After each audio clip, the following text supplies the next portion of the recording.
side, it is going to be Jim Rising.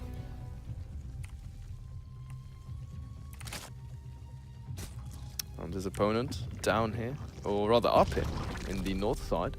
It is going to be the blue Zerg Cham. He's already going for something sneaky beaky like. Yeah, up there in north, joining forces with the Starks, is he? He is. I, Warden of the North, whatever he says. Yeah, Ned Stark sentenced you to die. Do you remember that? Yeah, the first, the first guy who saw the very first. First episode. Yeah. Bran was there as well. Bran was there. Ah, it's gonna be scarring. Don't look away. Father will know. Yeah, he will know.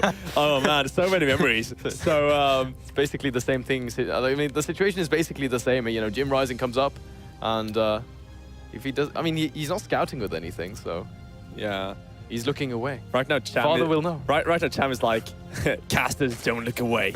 Your viewers will know. I mean, they'll definitely be able to tell. But Baneling Nest does go down for Cham. I mean, we've seen this sort of opening already. It was a slightly different one. It was actually the 13-12. That is the most played one today, actually, in Zerg vs. Zerg. Oh, yeah. Because of Bly. Otherwise, it wouldn't be. Because of Bly. Yeah. Thank you, Bly. Thank you, Ret, for teaching Bly. Or rather, instructing Bly. So this, of course, is what you do. You send your links around the map, and some people might say that you lose a lot of valuable time, which is very true. But the biggest deal right now is how well you prepare. And Jim Rising, he's not really preparing whatsoever. He's building drones, has built a single set of links, which he's going to send across the map. So Cham right now getting ready to kind of surprise his opponent, morphing those banelings. There's no tell yet. And the thing is, he doesn't want to lose his overlord, so he's gonna ling scout. And this is the latest scout you can have. So he's gonna see the final links come out here. And this, of course, should be a very clean win for Cham. But Jim Rising is a good player. He can try to micro this. Is he going to be able to, though? Is going to try to go for the first wrap around the Queen? No, just wants to back off. Spine Crawler did go down instantaneously for Jim Rising. Now these Banelings coming in at a bit of an awkward angle. Finds one. And now he only has two remaining to work with here.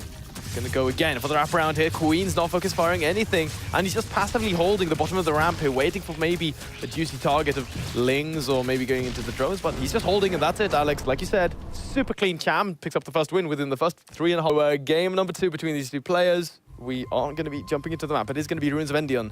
And here we have our first player in the red. It is going to be Jim Rising.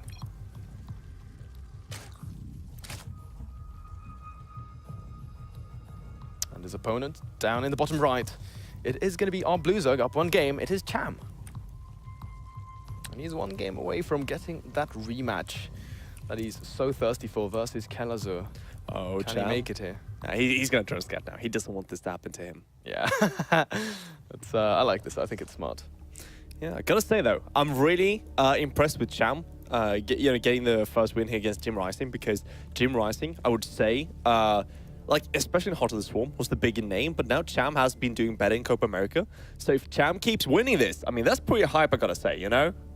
I mean, he's showed himself to be a very potent Zerg, and I mean he's definitely one right now, judging by recent results and looking at the series that he played versus Kelazur, looking very, very strong. But I think he just needs to figure out a little bit, like when he commits to something, he needs to make sure that he doesn't overextend in one direction, like we saw with the Nidus Worm there, for instance. Like, oh yeah, you know, that he has some sort of contingency plan or some sort of like, okay, I'm going to be attacking, but if I can't break my opponent within the first 30 seconds, I'm going to have like a backup where I load up a bunch of units into overlords, or I break the rocks, or, you know, anything like that, but not just continuously walking down the same path if it is just running into a brick wall constantly, you know? Yeah, it was a painful game. Yeah. But then again, those kind of games is like where if I saw that game and he went for Nidus, only built 1 Nidus and failed, I would say said something like, well, why didn't he just rally units, wait a bit, and then go for another Nidus?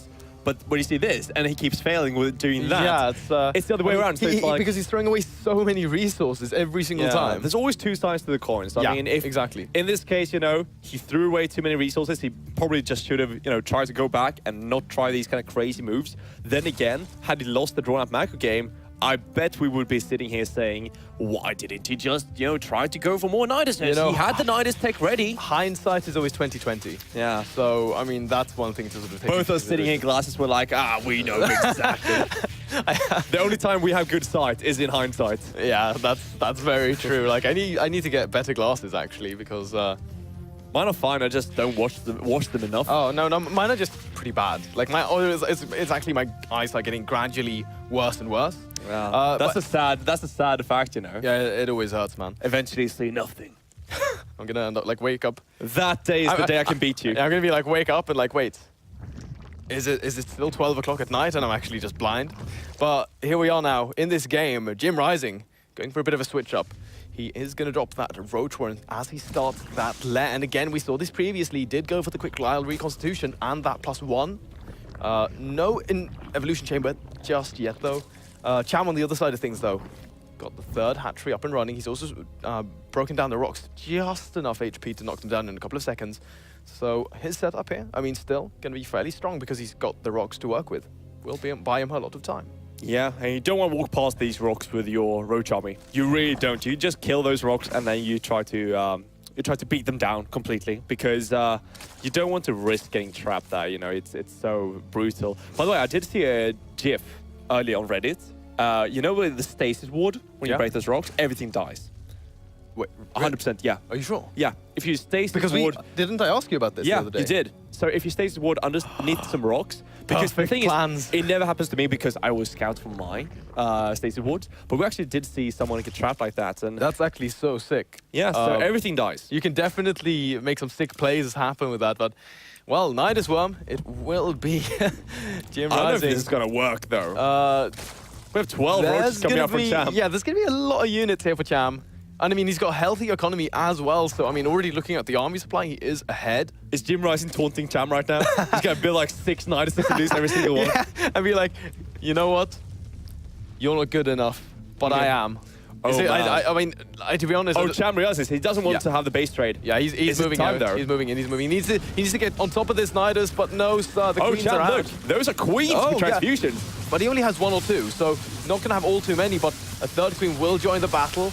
Great concave here, though, for Cham. A lot of lings come to reinforce as well, and okay, this has been effectively held. Yes, that's a lot of roaches coming out from Cham right now.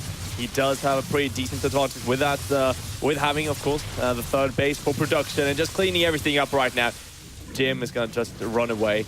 Now I feel bad for saying that, but like it was so funny with Cham never having those queens, and now we did see Jim doing exactly the same kind of build. He tried.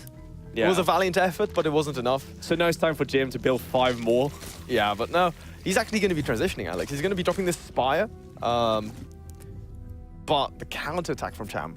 How do you hold this now all of a sudden? Look at the army You should have had 1 roach just to kill the roach tower. Yeah, look at that. 22 army supply to the 55. Yeah. Cham, well, these rocks will buy some time. He needs the spines right now. He's going to die otherwise. There's no way he's going to hold the Ling Flood. And he's getting a third base. He doesn't realize. I mean, he had an Overlord in position. He's been seeing these units. What's going on right now? Jim, you gotta be getting those spines, man. You're gonna lose this game. Yeah, these roaches gonna get caught out and trapped by the Zerglings. This is so tough here for Jim Rising. One corrosive vial will go down, finds an okay connection, but it's of course not gonna be enough. That's gonna be a very quick, good game, and Cham takes the 2-0 victory, and he's gonna face off against